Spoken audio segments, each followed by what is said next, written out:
అన్నీ బాగుంటే అందమైన కుటుంబం, సంపాదించే తల్లిదండ్రులుంటే సంతోషాందే రాజ్యం, నాన్న హీరో, అమ్మే ఆరాధ్య దేవత, తోబుట్టూలే తోడుండే ఫ్రెండ్స్. కానీ వయసు పెరుగుతున్న కొద్దీ ఈ ప్రేమలు తగ్గుతూ వస్తున్నాయి. నాన్నొక విలన్ అవుతాడు, అమ్మ అరిచే దయ్యమవుతుంది, తోబుట్టులు పోటీదారులవుతారు.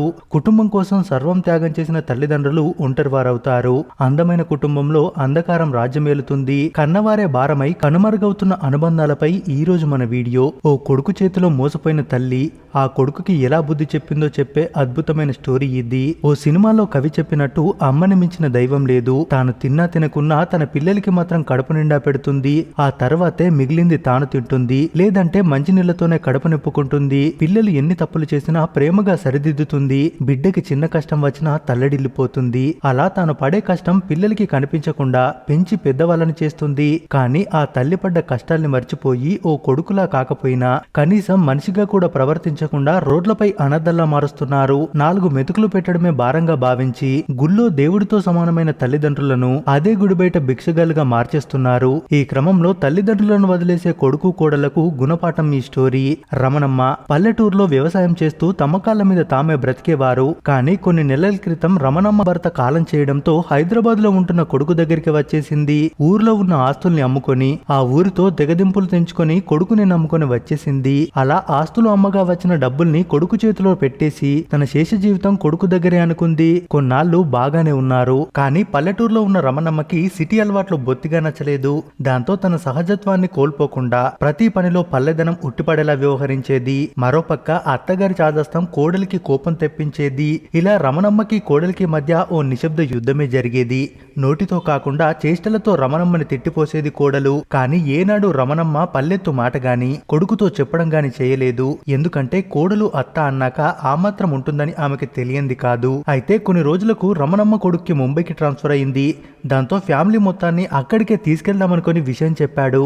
తల్లి కూడా సరేనంది. బట్టలు సర్దుకుంది. మరోపక్క కోడలు కూడా కావలసిన వస్తువుల్ని ప్యాక్ చేసుకుని అందరూ కలిసి రైల్వే స్టేషన్ కి బయలుదేరిపోయారు. ఇంతలో రమణమ్మ కొడుక్కి ఫోన్ రావడంతో రమణమ్మని ఓ షాప్ దగ్గర నిలబెట్టి, అమ్మ 10 నిమిషాల్లో వచ్చేస్తా, నువ్వు ఇక్కడే ఉండని చెప్పి భార్యను తీసుకుని వెళ్ళాడు. అలా వెళ్లిన కొడుకు గంటైనా రాలేదు. అలసిపోయి అక్కడే కూర్చుంది రమణమ్మ. సాయంత్రం కూడా కావస్తుంది. ఇదంతా ఎప్పటి నుండో గమనిస్తున్న ఆ షాప్ ఓనర్, ఏమైందమ్మా, ఎటు వెళ్ళాలి మీరు అని అడిగాడు. అందుకు నా కొడుకు కోడలు పని మీద వెళ్లారయ్యా, నన్ను ఇక్కడే ఉండమన్నారు, వాళ్ళ కోసమే ఎదురు చూస్తున్నానని చెప్పింది. సరే అనుకుని కొన్ని నీళ్ళిచ్చాడు ఆ ఓనర్. మరో 10 నిమిషాలయ్యాక ఆ షాప్ ఓనర్ ని పిలిచి, ఏమనుకోకుండా ఓసారి మా కొడుక్కి ఫోన్ చేస్తావా బిడ్డ అంటూ బొడ్డులో దాచుకున్న సంచులోంచి ఓ కాగితం తీసిచ్చింది. అందులో రమణమ్మ కొడుకు ఫోన్ నెంబర్ ఉంది. ఎన్నిసార్లు ట్రై చేసినా ఆ నెంబర్ స్విచ్ ఆఫ్ వస్తుంది. దాంతో కథ మొత్తం అర్థమైన ఆ ఓనర్, మీరేమనుకోను అంటే మీకు నిజం చెప్తాను, బహుశా మీరు నమ్మకపోవచ్చు అనగానే, పర్లేదయ్యా చెప్పు అంది రమణమ్మ.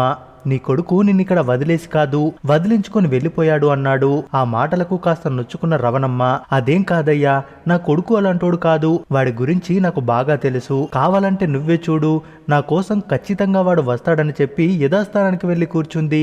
అమ్మా, నా కొడుకునే అనుమానిస్తున్నాడు ఈ పెద్ద మనిషి, ఏం తెలుసు నా కొడుకు గురించి, అసలు ఇలాంటోడితో మాట కలపడం నాది తప్పు అంటూ లోలోపలే గొనుక్కుంది రమణమ్మ. ఇక ఆవిడ అమాయకత్వాన్ని చూసి ఆ షాప్ ఓనర్ కి జాలేసింది. పొద్దుననగా వెళ్లిన కొడుకు కోడలు రాత్రి 11 దాటినా రాలేదు. ఆ షాప్ ఓనర్ షాపుని మూసేస్తూ, ఈ రాత్రికి మా ఇంటికి రండి, కావాలంటే మీ కొడుక్కి నేను ఫోన్ చేసి చెప్తానని చెప్పాడు. కానీ రవణమ్మ మాత్రం రావడానికి ఒప్పుకోలేదు. నేను నీతో వచ్చేస్తే మళ్ళీ నా కొడుకు కంగారు పడిపోతాడంది. దాంతో చేసేదేం లేక కొన్ని తినే వస్తువులు ఇచ్చి వెళ్లిపోయాడు. తెల్లారింది. ఆ షాప్ ఓనర్ షాప్ ఓపెన్ చేస్తుండగా పక్కనే రవణమ్మ చలికి వణుకుతూ పడుకుంది. ఆమె లేచాక కాస్త టిఫిన్ తినిపించి అసలు వాస్తవాన్ని ఆమెకు అర్థమయ్యేలా చెప్పాడు ఆ షాప్ ఓనర్. ఆ కఠోర నిజాన్ని నమ్మలేకపోయినా జరుగుతున్న పరిస్థితులు చూసి రవణమ్మ గుండె బద్దలైంది. కొడుకు చేసిన మోసాన్ని గుర్తు తెచ్చుకొని గుండెలు అవిసేలా ఏడ్చింది. ముంబైలో ఎక్కడుంటాడో తెలియదు, ఫోన్ ఏమో స్విచ్ ఆఫ్. ఆ తల్లి కష్టాన్ని చూసి తట్టుకోలేకపోయిన షాప్ యజమాని, ఈ టైంలో మీరు ఎక్కడికని వెళ్తారు, నాతోనే మా ఇంట్లో ఉండండి, నాకు కూడా తల్లి ప్రేమ దొరికినట్టుంటుంది,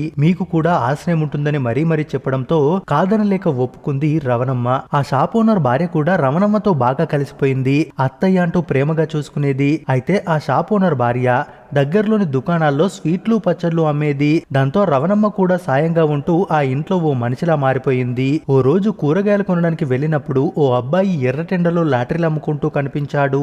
ఆ దృశ్యాన్ని చూసి చెల్లించిపోయిన రవణమ్మ 100 రూపాయలు పెట్టి ఓ లాటరీని కొనుక్కుంది. అదేదో లాభం ఆశించి కాదు, కనీసం ఆ డబ్బులతో ఆ కుర్రాడి ఆకలి తీరుతుందని. ఇక ఎప్పటిలాగే వారి వారి పనుల్లో మునిగిపోయారు. నెల రోజుల తర్వాత రవణమ్మ కొన్న లాటరీలో 10 లక్షలు గెలుచుకుందనే వార్త. అది వినగానే రవణమ్మ షాక్ అయింది. చేసే పని నిస్వార్థంగా ఉంటే దాని ప్రతిఫలం ఊహించలేమన్నట్టు ఆ కుర్రాడికి చేసిన సాయం ఇలా తనని కోటీశ్వరాల్ని చేసింది. ఇంత డబ్బు నేనేం చేసుకుంటానని సదరు షాప్ ఓనర్కే ఇచ్చేసింది. కానీ అతను వద్దన్నాడు. ఏదో ఆశించి నిన్ను చేరదీయలేదని, ఈ డబ్బు నీది, నీకే సొంతమని చెప్పేశాడు. చిల్లి గవ్వ కూడా తీసుకోలేదు. అయితే మరోపక్క ఈ విషయం ఈ నోట ఆ నోట పాకి రవణమ్మ కోడలి చెవిలో పడింది. అత్త అదృష్టాన్ని తెలుసుకోలేక పంపించేశామే అని తనలో తానే తిట్టుకుంది.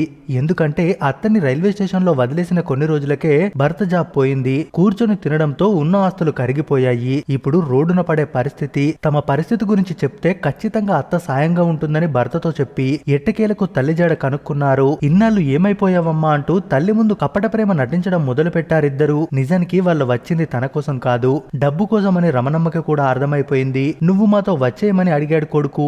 కానీ రవణమ్మ మాత్రం నిన్ను చూస్తే భయంగా ఉందిరా, మళ్ళీ ఎక్కడ వదిలేస్తావో అని కన్నీళ్లు పెట్టుకుంటూ కొంత డబ్బిచ్చి పంపించేసింది. ఎంతైనా తల్లి కదా, కొడుకు కష్టాల్లో ఉంటే చూడలేకపోయింది. ఇక మిగిలిన డబ్బును వృద్ధాశ్రమాలకు అనాథాశ్రమాలకు ఇచ్చేసి ఆ షాప్ ఓనర్ దగ్గరే ఉండిపోయింది. అందుకే కాలం ఎవరిని ఎలా మార్చేస్తుందో తెలియదు. ఉన్నన్ని రోజులు ఎలాంటి అత్యాశలకు పోకుండా కలిసి ఉందాం, కన్నవారితోనే ఉందాం. మరి మీరేమంటారు? మీ అభిప్రాయాన్ని కామెంట్స్ రూపంలో తెలియజేయండి.